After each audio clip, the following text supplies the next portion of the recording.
در حال حاضر ایران تیتر اول خبرهاست. درگیری‌ها، تهدیدها، اتحادهای پنهانی و جاه طلبی‌های هسته‌ای. اما کمتر کسی می‌داند که داستان ایران از پیش در کتاب مقدس نوشته شده است، از آغاز تا پایانش. بله، ایران در کتاب مقدس حضور دارد، از کتاب پیدایش تا پیشگویی‌های آخرالزمانی، اما به نام باستانیش پارس. زیرا کتاب مقدس فقط آغاز ایران را روایت نمی کند، بلکه سرنوشت نهاییش را نیز پیش بینی کرده است، آن هم در یکی از تاریک ترین و هولناکترین بخش های مکاشفه، جنگ عجوج و مجوج، ائتلافی که در روزهای پایانی جهان علیه اسرائیل برمیخیزد. اما پیش از آن که پارس به دشمن پیشگویی شده تبدیل شود، در نقش امپراتوری برگزیده خدا ظاهر شد، امپراتوری که مأمور آزادسازی قوم خدا، بازسازی معبد و تحقق پیشگویی های دانیال بود. با ما تا پایان این ویدیو همراه باشید، زیرا امروز می‌خواهیم چیزی را کشف کنیم که کمتر کسی جرأت بیان آن را دارد: نقش واقعی ایران در طرح بزرگ الهی از ابتدا تا انتها. بریم سراغ اصل داستان. همه چیز از کتاب پیدایش آغاز می شود. پس از طوفان نوح، خدا به بشریت فرصت دوباره برای شروع می دهد و در این میان چگونگی تولد ملت پارس را آشکار می سازد. نوح و خانواده‌اش تنها بازماندگان زمین بودند و 3 پسرش، سام، هام و یافس، پدران نسل‌های جدید شدند. در فصل 10 پیدایش اولین نقشه از ملت‌های جهان را می‌خوانیم. این است که تاریخ فرزندان سام، هام و یاف را پسران نوح که پس از طوفان صاحب پسرانی شدند. از آنها سواحل زمین پر شد، هر یک با زبان، خانواده و ملت خودشان. در این شجره‌نامه دنیای اصلی امپراتوری فارس را می‌بینیم: مادای و ایلام. مادای پسر یافس بود و از او قوم ماد به وجود آمد، مردی که در کوههای شمالی سکونت گزید، منطقه‌ای که امروز بخشی از ایران امروزی است. از همان کوههای شمالی نوادگان مادای به تدریج پراکنده شدند، دهکده‌ها و قبایل خود را تشکیل دادند، مردمانی سختگوش، کوهنشین و مقاوم، با ساختار قومی و قبیله‌ای. مادای را میتوان نیای مستقیم منطقه کوهستانی شمال ایران دانست. نام دوم ایلام پسر سام بود. نوادگانش ایلامیان در جنوب غربی ایران سکونت کردند، در زمینهای حاصلخیز نزدیک خلیج پارس. اما در فصل 14 پیدایش اولین جنگ بزرگ بین المللی در کتاب مقدس رخ میدهد. 4 پادشاه از شرق، از جمله کدرلائومر پادشاه ایلام، متحد شدند به کنعان حمله کردند. آنها شهرها را غارت کردند، محرم را به اسارت بردند و به لوط برادرزاده ابراهیم را با خود بردند. ایلام قبیله کوچک و بی اهمیتی نبود، بلکه ملتی قدرتمند بود و طبق کتاب مقدس نخستین ملتی که به قوم مؤمن خدا حمله کرد. اما ابراهیم ساکت ننشست. با تنها 318 خادم آموزش دیده‌اش دشمن را تعقیب کرد، شبانه به آنها حمله برد و آنها را شکست داد. لوط را نجات داد، اسیران را آزاد کرد و پادشاهان شهر را تحقیر نمود. پیروزی که از دیدگاه انسانی غیر ممکن به نظر می رسید رخ داد و پیامی قدرتمند به همراه داشت. هیچ قدرت شرقی نمی تواند در برابر کسانی که محبوب خدا هستند پیروز شوند. اما مردم ایلام ناپدید نشدند. قرنها گذشت، نسلها آمد و رفت و قبایلی که زمانی از ابراهیم شکست خورده بودند رشد کردند. ایلامیان و مادها هر دو در یک سرزمین زندگی می کردند، در مشرق میان رودان باستان. یکی در دشت‌های حاصلخیز جنوب غربی ایلام و دیگری در کوههای سخت و دشوار شمال، مادها، که این محیط خشن روحیه نیرومند در آنها پروراند. همزمان با برآمدن و سقوط امپراتوری‌های بزرگ، قدرتی تازه آرام آرام در حال شکل گیری بود. ابتدا قبایل، سپس پادشاهی‌ها و در نهایت امپراتوری پارس. اگرچه این اقوام بت پرست بودند، اما هرگز بیرون از نقشه الهی نبودند. خدا از طریق پیامبرانش اشعیا و ارمیا، 2 پیشگوی بزرگ درباره آنان، اعلام کرد. اولین پیشگویی از زبان اشیا بود. خدا از ایلام و ماد استفاده خواهد کرد تا بابل را مجازات کند. بابل شهری که اورشلیم را ویران و معبد را به آتش کشید، اما حتی معبد نیز از داوری در امان نماند. خدا قبلا تصمیم گرفته بود چه کسی عامل نابودی آن خواهد بود: اقوام متحده ایران. با این حال دومین پیشگویی حتی شگفت‌انگیزتر بود. خدا نه تنها از پارس برای مجازات استفاده می کرد، بلکه از آنها را ابزاری برای آزادی بدل می ساخت. خداوند از طریق پیامبر اشیا اعلام کرد که پادشاهی بتپرست از فارس که هنوز حتی زاده نشده بود به عنوان فرستاده برگزیده‌اش عمل خواهد کرد، کسی که اسرائیل را از تعبید آزاد می کند و فرمان بازسازی معبد در اورشلیم را صادر خواهد کرد. اشیا بیش از 150 سال پیش از تولد این پادشاه او را به نام کوروش خطاب کرد. این است آنچه خداوند به مسیح خود به کوروش میگوید و هر دو پیشبینی با دقتی ترسناک به واقعیت پیوست. در قرن 8 پیش از میلاد دئوسیس پادشاه ماد قبایل ایلام و ماد را متحد کرد و نخستین پایتخت امپراتوری را در خاک ایران بنیان گذاشت. اکباتان نوه ساکس گام بعدی را برداشت، ارتش را سازماندهی کرد و آنان را به ماشین جنگی تبدیل کرد که توانست نینوا پایتخت امپراتوری آشور و یکی از دشمنان خونین اسرائیل را نابود سازد. پیشگویی ها به حقیقت می پیوستند. خدا پارس را از درون برمیخیزاند تا ابزاری برای داوری و نجات باشد. اما حتی در همان حال که پارس به قدرت می رسید، خدا از طریق رویاهای نبوی سرنوشت آن را از پیش آشکار کرده بود. نخستین کسی که این آینده را به وضوح دید جوانی عبرانی در اسارت بابل بود، دانیال. همه چیز از زمانی آغاز شد که ارتش بابل به رهبری پادشاه نبوکدنصر به اورشلیم حمله کرد. دیوارهای شهر فرو ریخت، معبد غارت شد و هزاران نفر به بردگی در سرزمین‌های دور دست برده شدند. دانیال یکی از آنها بود. او نوجوانی پیش نبود که از خانه جدا شده و به دربار بابل، نیرومندترین امپراتوری زمان، برده شد. اما در همان تاریکی خدا او را برگزید. در میان رزق و برق فاسد کاخ سلطنتی دانیال پاک ماند و به خاطر وفاداریش خدا محبتی خاص به او داد، محبت رویاها و بینشها. رویاهایی که نه فقط درباره زمان خودش بلکه درباره کل تاریخ بشر سخن می‌گفتند. در دل همان امپراتوری که اورشلیم را ویران کرده بود، دانیال دید چگونه خدا پادشاهی دیگر را برمی‌انگیزد، پادشاهی که جایگزین بابل خواهد شد و نقشی سرنوشت ساز در تقدیر قوم او ایفا خواهد کرد، امپراتوری پارس. و همه چیز از یک خواب شروع شد. در دوران خدمت دانیال در دربار نبوکدنصر، پادشاه خوابی آشفته دید. در خواب مجسمه عظیم با بدنی از فلزات مختلف در برابر او قرار داشت، با شکوهی عجیب و ترسی درونی.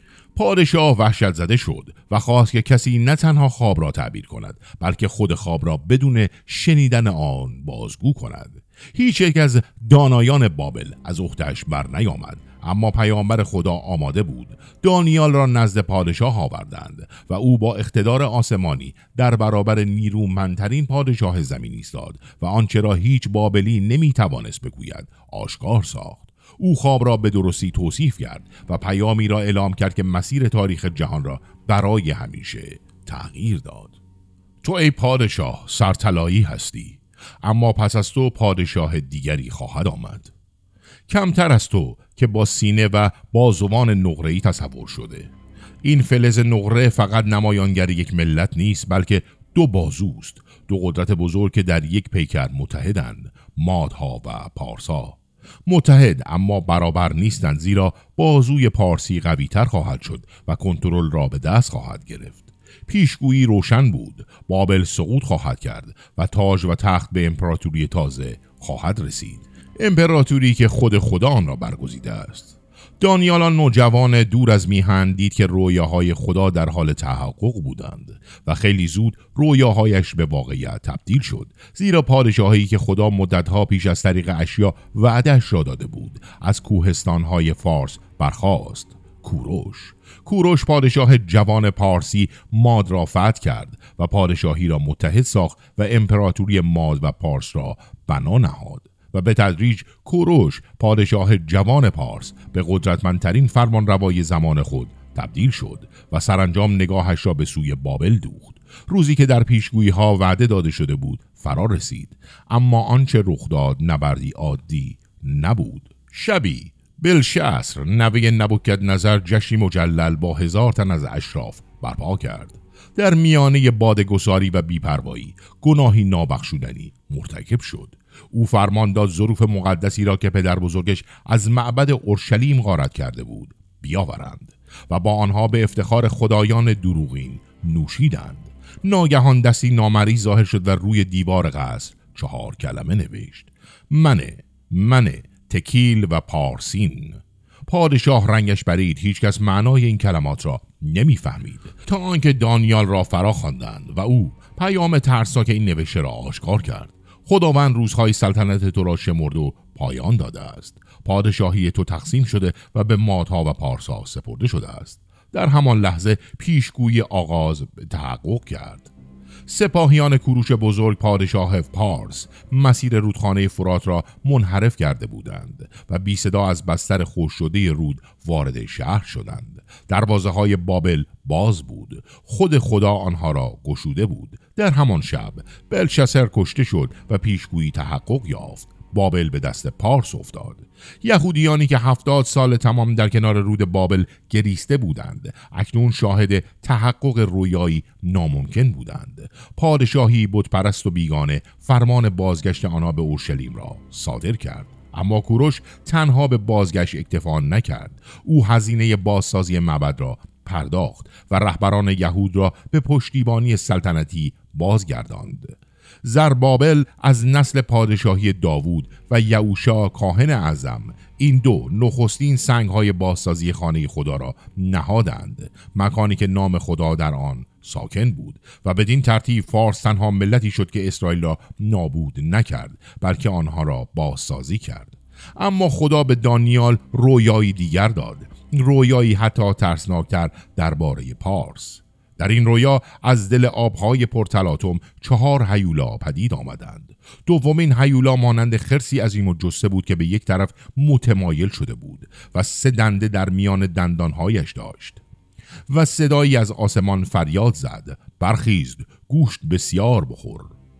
این خرس نماد امپراتوری بود که قرار بود پس از بابل ظهور کند، ماد و پارس. اما چون حیوان به یک سمت خم شده بود، نشان از آن داشت که پارس سرانجام بر ماد غلبه خواهد کرد و آن 3 دنده نمایشگر صفت بزرگ پارس بود. لیدیه، بابل و مصر که یکی پس از دیگری در مسیر توسعه بی‌امان پارس بلعیده شدند و این رویا نیز با دقتی ترسناک به واقعیت پیوست. پس از فتح لیدیه در آسیای صغیر و سقوط بابل، فارس متوقف نشد بلکه نگاهش را به سوی مصر دوخت. تحت فرمان کمبوجیه دوم پسر کوروش سپاه پارس از دل بیابان سینا گذشت و در نبرد پولوزیوم فرعون سامتیک سوم را شکست داد. مصر دشمن دیرینه اسرائیل به زانو درآمد و دنده سوم نیز از جای خود کنده شد. اما این رویا هنوز پایان نیافته بود. سالها بعد دانیال در کنار رودخانه اولای دوباره دچار رویایی شد، رویایی بسیار واضح‌تر، دقیق‌تر و هولناکتر. در برابر چشمانش قوچی با 2 شاخ ظاهر شد، اما یکی از شاخها بلندتر بود و آن شاخ بلند دیرتر رشد کرده بود. قوچ بی‌محابا به سمت غرب، شمال و جنوب حمله می کرد و هیچ کس نمی توانست سد راهش شود. سپس ندایی معنای آن را برایش شهر داد. قوچ 2 شاخی که دیدی پادشاه ماد و پارسند. بار دیگر فارس در مرکز طرح الهی ظاهر شد، این بار نه به عنوان متحد بلکه به عنوان امپراتوری سهمگین که همچون جانوری رها شده بی مقاومت فتح می کند و یک جزئیات به شدت تأمل انگیز بود. یکی از شاخها بلندتر بود، اشاره آشکار به سلطه پارس بر ماد. 2 ملت، 1 امپراتوری، اما فقط 1 تخت پادشاهی غالب. در ادامه رویا ناگهان از سمت غرب بزی ظاهر شد، سری همچون باد. بزی که از غرب ظاهر شد شاخی بلند برجسته میان چشمانش داشت. در یک لحظه به قوچ همه ور شد، او را بر زمین کوبید و لگدمالش کرد. این پیشگویی درباره امپراتوری بعدی بود، یونان تحت فرمان اسکندر مقدونی که با سرعت شگفت‌انگیز و تقریباً ماورایی فارس را در هم خواهد کوبید. در آن لحظه دانیال هنوز نمیدانست که آن بز نماد کیست، اما آنچه را به خوبی درک کرده بود این بود که حتی امپراتوری عظیم و باشکوه پارس هم روزی سقوط خواهد کرد. اما هنوز آن پایان فرا نرسیده بود. در دوران شکوهش پارس نه تنها شکست ناپذیر بود، بلکه مرکز جهان به شمار می رفت. حکومتش از هند تا حبشه گسترده بود. در زمان پارس اخشورش تختگاه بزرگترین امپراتوری زمین در شهر باشکوه شوش قرار داشت، در قلب سرزمین ایلام، جایی که امروز جنوب غربی ایران خوانده می شود. و درست در همین شوش یکی از غیر منتظرترین معجزات کتاب مقدس رخ داد. امپراتوری عظیم پارس به دست یک زن تنها شکست خورد. اخشورش جشنی بزرگ برگزار کرد که 6 ماه طول کشید. سپس تمام مردم شوش را به ضیافت نهایی 7 روزه دعوت کرد. در لحظه‌ای که غرور و افراد دستور داد وشتی ملکه زیبایش به جمع آورده شود تا زیباییش را به نمایش بگذارد، اما وشتی سر باز زد. شاه در برابر چشم تمام امپراتوری تحقیر شد و او را تبعید کرد. مشاورانش پیشنهادی رادیکال دادند: جستجو در سراسر پادشاهی برای یافتن ملکه‌ای تازه از میان دختران باکره. دختر زیبارویی به قصر آورده می شدند تا 1 سال آمادگی ببینند و سپس به پادشاه معرفی شوند. یکی از آن دختران جوان هتسه بود، اما هیچ کس او را به این نام نمی شناخت. او یتیمی بود از میان یهودیان تبعیدی که به طور پنهانی توسط پسرعمویش مردخای بزرگ شده بود. در قصد به او نامی جدید دادند: استر. استر نظر پادشاه را جلب کرد و بدون آنکه بداند او یهودی است اخشورش او را ملکه فارس ساخت. اما در سایه های قصد دشمنی مرگبار پدیدار شد. هامان از نسل عاملقه، دشمنان دیرینه اسرائیل. هامان به یکی از بلندپایه ترین مناصب امپراتوری رسیده بود و زمانی که فرمان داده شد همه در برابر او زانو بزنند، مردخای سر باز زد. هامان مغرور و کینه‌جوی به انتقام از مردخای بسنده نکرد، بلکه نقشه نابودی تمام ملت یهود را کشید. آنچه با انتقام شخصی آغاز شد خیلی زود به نسل کشی بدل شد. هامان نزد پادشاه رفت و با دروغ از وجود قومی ناشناس سخن گفت، ملتی پراکنده با قوانینی عجیب که از اطاعت فرمانهای شاه سرباز میزنند و پادشاه را قانع کرد که آنها باید نابود شوند. با انگشتر سلطنتی فرمانی مرگبار صادر شد. در کمتر از 1 سال همه یهودیان در سراسر امپراتوری، مرد، زن، کودک باید کشته می شدند. وحشت جامعه یهودی را فرا گرفت. مردخای فوراً به استر پیام داد و از او خواست کاری بکند. وقتی استر از فرمان قتل عام آگاه شد احساس کرد به دام افتاده. برای نجات قومش باید بدون دعوت به حضور پادشاه میرفت، کاری که مجازات آن مرگ فوری بود، مگر آنکه پادشاه عصای طلایی‌اش را به نشانه بخشش دراز میکرد. سرانجام استر تصمیم گرفت جان خود را فدا کند. او بی دعوت نزد پادشاه رفت و خداوند نظر لطف شاه را به او جلب کرد. پادشاه عصای سلطنتی را بلند کرد، اما استر شتاب نکرد. او میدانست زمان بندی همه چیز است. شاه و هامان را به یک ضیافت دعوت کرد و سپس به ضیافتی دوم. در آن ضیافت دوم بود که حقیقت را همچون خنجری تیز برملا کرد.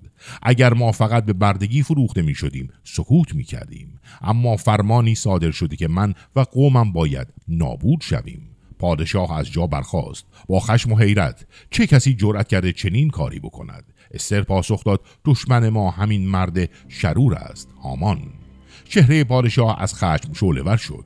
هامان به زانو افتاد و درمانده برای زندگیش التماس کرد، اما دیگر خیلی دیر شده بود. هامان همان چوبه داری را که برای مردخای ساخته بود به عنوان قبر خودش دید و همانجا به دار آویخته شد. با این حال خطر هنوز تمام نشده بود، زیرا قوانین امپراتوری پارس قابل لغو نبود. فرمان قتل عام همچنان پابرجا بود. در این زمان استر و مردخای طرحی جسورانه تر ارائه کردند. صدور فرمانی جدید. پادشاه فرمان را امضا کرد و در سراسر استانها یهودیان اجازه یافتند از خود دفاع کنند. روزی که قرار بود نشانه نابودیشان باشد به روزی برای پیروزی تبدیل شد، بیان که خود بدانند. امپراتوری پارس بدل به دژ، تخت و سپری برای قوم خدا شده بود. پس از معجزه استر در شوش، فارس به آرامی از متن روایت کتاب مقدس کنار رفت. قرنها گذشت، امپراتوری ها برخاستند و سقوط کردند و روم به مرکز توجه تبدیل شد. اما سکوت پارس نشانه غیبتش نبود. قرنها بعد، در حالی که جهان بی صدا در انتظار آمدن نجات دهنده بود، پارس دوباره ظهور کرد. در انجیل متی بخشی آمده که میلیونها بار تکرار شده، اما عمق آن به ندرت درک شده است. مجوسیانی از شرق به اورشلیم آمدند و پرسیدند: آن نوزاد پادشاه یهودیان کجاست؟ ما ستاره‌اش را در مشرق دیده ایم و آمده ایم تا او را پرستش کنیم. اما این مجوسان کیا بودند و چرا سفری چنین طولانی را فقط برای دیدن نشانه آسمانی آغاز کردند؟ واژه مجوس در یونانی به کاهنان و منجمان شرق اطلاق می شده.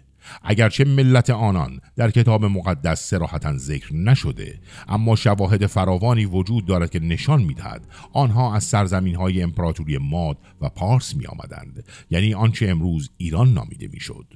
این مجوسیان عضو طبقه دینی و تاثیرگذار در فارس بودند. به دانش ستارگان، متون باستانی و سنت‌های نبوی که نسل به نسل منتقل شده بود شهرت داشتند. گرچه پادشاه نبودند، اما مردانی دانشمند با نفوذ و بصیرت معنوی بودند. احتمال بسیار زیاد دارد که در میان تومارهایی که مطالعه می‌کردند، نوشته‌های دانیال نبی نیز بوده باشد، همان کسی که قرنها پیش در دربار بابل و پارس خدمت می‌کرد. دانیال نه تنها خوابهای پادشاه نبوکدنضر را تعبیر می‌کرد، بلکه با دقتی ریاضی‌وار ظهور مسیح در فصل 9 کتاب خود پیشگویی کرده بود. از زمان صدور فرمان بازسازی اورشلیم تا آمدن مسیح شاهزاده 7 هفته و 62 هفته خواهد بود. اگر آن مجوسیان از این پیشگویی آگاه بودند، قطعاً درک کرده بودند که ظهور مسیح نزدیک است. و وقتی ستاره را در آسمان دیدند، بیدرنگ دریافتند که فرزند موعود به دنیا آمده است. اما بخشی شگفت‌انگیز ماجرای واکنش آنها بود. آنان همه چیز را پشت سر گذاشتند، از دل بیابانها عبور کردند، به بیت لحم رسیدند با 3 هدیه خاص و سرشار از پیام معنوی: طلا نماد پادشاهیش، کندر نشان دهنده الوهیتش و مر پیشگویی از قربانی شدن و مرگش. به آن که بدانند این مردان خردمند از شرق بزرگترین راز جهان را آشکار کردند. این کودک پادشاه خواهد بود، او خدا خواهد بود و قربانی خواهد بود. در حالی که عالمان اورشلیم خاموش مانده بودند و هرودیوس در پی قتل او بود. مجوسیان ایرانی نخستین کسانی بودند که تحقق نبوت‌ها را شناختند و در برابر مسیح زانو زدند. این لحظه تصادفی نبود، بلکه تحقق کامل نبوت بود. پارس، کشوری که قرنها پیش از اسرائیل را آزاد کرد و معبد را بازسازی نمود، اکنون نخستین ملتی بود که نجات دهنده را گرامی داشت. یک بار دیگر پارس به ابزار مکاشفه الهی تبدیل شد، از آغاز تا گهواره مسیح. ایران، همان پارس باستان، همیشه در تار و پود نقشه بزرگ خداوند جای داشته است. اما داستان ایران در کتاب مقدس در بیت لحم پایان نمی‌یابد. زیرا گرچه پارس در گذشته ابزار نجات بود، در یکی از تاریک‌ترین پیشگویی‌های آینده نیز نقش خواهد داشت. خدا نه تنها آغاز پارس را آشکار کرد، بلکه سرنوشت نهاییش را نیز از زبان انبیا بیان داشت. در یکی از هولناکترین رویاهای عهد عتیق، خداوند آینده پارس را از زبان پیامبر حزقیال آشکار می کند. جنگ بزرگ یعجوج و معجوج. در فصل 38 حزقیال توصیف می کند که چگونه ائتلاف از ملت‌ها در واپسین روزها علیه اسرائیل، یعنی قوم بازگرداندنده شده خدا، برمیخیزد. خداوند به حزقیال می‌فرماید: ای پسر انسان، روی خود را به سوی یعجوج از سرزمین معجوج، رئیس و رؤوس، ماشک و تبال بگردان و برای او نبوت نما و بگو خداوند یهوه چنین می‌فرماید: این که من با تو هستم ای یعجوج. در ادامه اسامی برخی از ملت‌ها که در کنار یعجوج خواهد بود آمده است. فارس، کوش، فوت نیز با آنها خواهند بود. پارس که امروز به نام ایران میگوییم یکی از اولین کشورهایی است که در این ائتلاف شوم نام برده شده است. همان کشوری که روزی معبد خدا را بازسازی کرد اکنون بخشی از اتحاد تاریکی علیه قوم خدا خواهد بود. اما دیگر اعضای این اتحاد چه کسانی هستند؟ یعجوج رهبر قدرتمندی از سرزمین‌های شمالی که بسیاری از مفسران آن را با روسیه یا اتحاد اورسیانی مرتبط می‌دانند. کوش نوبه باستان احتمالاً مناطقی از سودان امروزی، فوت احتمالاً لیبی در شمال افریقا، جمره و توجرامه نواحی از اطراف ترکیه و قفقاز. اینا با هم ارتشی بین المللی تشکیل میدهند که حزقیال آن را مانند طوفانی توصیف میکند که بر سرزمین اسرائیل میتازد. در کتاب آمده است تو مانند طوفانی خواهی آمد، ابری خواهی بود که زمین را میپوشاند، تو و سپاهیانت و ملت‌های بسیار با تو، اما آنان موفق نخواهند شد، زیرا این حمله واکنش مستقیم خدا را در پی خواهد داشت، با زمین لرزه، آتش، سردرگمی در لشکر دشمن و آشکار شدن جلال خدا در میان این هرج و مرج. همانطور که در کتاب آمده، آنگاه عظمت و قدوسیت خیش را آشکار خواهم کرد، در برابر چشم ملت‌های بسیار خود را خواهم شناخت، آنگاه خواهند دانست که من یهوه هستم. بنابراین فارس که روزی نجات دهنده بود اکنون در برابر داوری خدا خواهد ایستاد، نه به خاطر آن که خدا او را رها کرده، بلکه چون بار دیگر در برابر اراده و قوم خدا قد علم می کند. پارس مانند معدود ملت‌های دیگر در کتاب مقدس تمام قوس تاریخ مقدس را پیموده، از پیدایش در سفر پیدایش تا نجات بخشی در دوران تبعید و حتی نقش نبوی در واپسین جنگ ها. اما آیا کتاب مقدس سرنوشت نهایی پارس را هم آشکار می سازد؟ آیا نابودی کامل در انتظار اوست یا روزی برای بازگشت و نجات خواهد داشت؟ پاسخ در لابلای متون نهفته است و بسیار پیچیده‌تر و نیرومندتر از آن است که اکثر مردم تصور می کنند. پس از توصیف داوری یعجوج و مجوج در فصل‌های 38 و 39 حزقیال، کتاب صحنه‌ای ویرانگر ترسیم می کند. ارتشی که علیه اسرائیل برخاسته با آتشی آسمانی نابود می شود، اجساد بر زمین پخش می شوند و سلاح‌ها 7 سال می سوزند و نام یعجوج برای همیشه مترادف قهر الهی می شود و پارس که بخشی از این ائتلاف است از این داوری در امان نخواهد بود. اما اینجا یک پیچش شگفت انگیز رخ می دهد، پیشگویی که قرنها پیش در کلام ارمیا بیان شده و تقریبا از یادها رفته است. کلام خداوند درباره ایلام فارس اولیه چنین است: من کمال ایلام را خواهم شکست، یعنی قدرت اصلیش را، اما در آخر الزمان اسیران ایلام را باز خواهم آورد. این است وعده خدا. این پیشگویی 2 وجه دارد: نخست داوری، اما سپس وعده غیر منتظره بازگرداننده و احیای ایلام یعنی پارس. این همه چیز را تغییر می‌دهد، زیرا اگرچه ایران در واپسین روزها علیه اسرائیل برخواهد خواست، اگرچه نقشی در آخر نبرد خواهد داشت، اما پایان کارش تباهی کامل نخواهد بود. ایرانی که امروز در صدر اخبار است، ستیجه جو، سرسخت، گرفتار ائتلاف‌های تاریک، روزی نقشی در دنیای بازسازی شده خواهد داشت.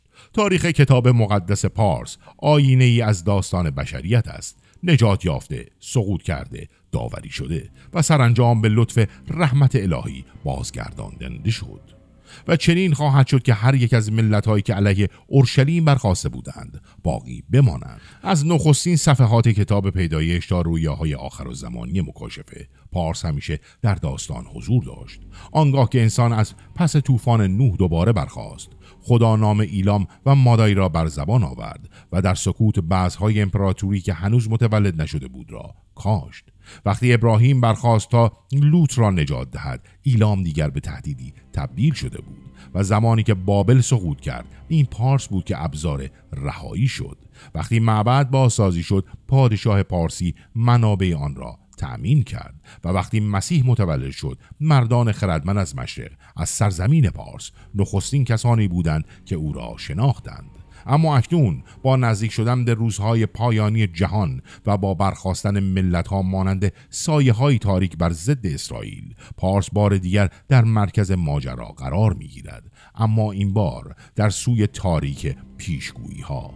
زیرا نوشته شده پارس، کوش و فوت با آنها خواهد بود، در ائتلافی علیه قوم بازگرداندنده شده خدا. با اینکه این آینده تاریک به نظر می رسد، اما کتاب هنوز بسته نشده. آیات در امید را نبستند و روزی خواهد آمد که ملت‌ها به سوی اورشلیم خواهند آمد تا در برابر پادشاه زانو بزنند و اگر پارس روی خود را به سوی خدا بازگردانند، سرگذشتش از خاکستر پایان نمی‌یابد، بلکه در جلال خواهد شکفت. و اکنون پس از شنیدن همه اینها از تو میپرسم، آیا باور داری که ایران امروز در حال تحقق نقش نبوی خود است؟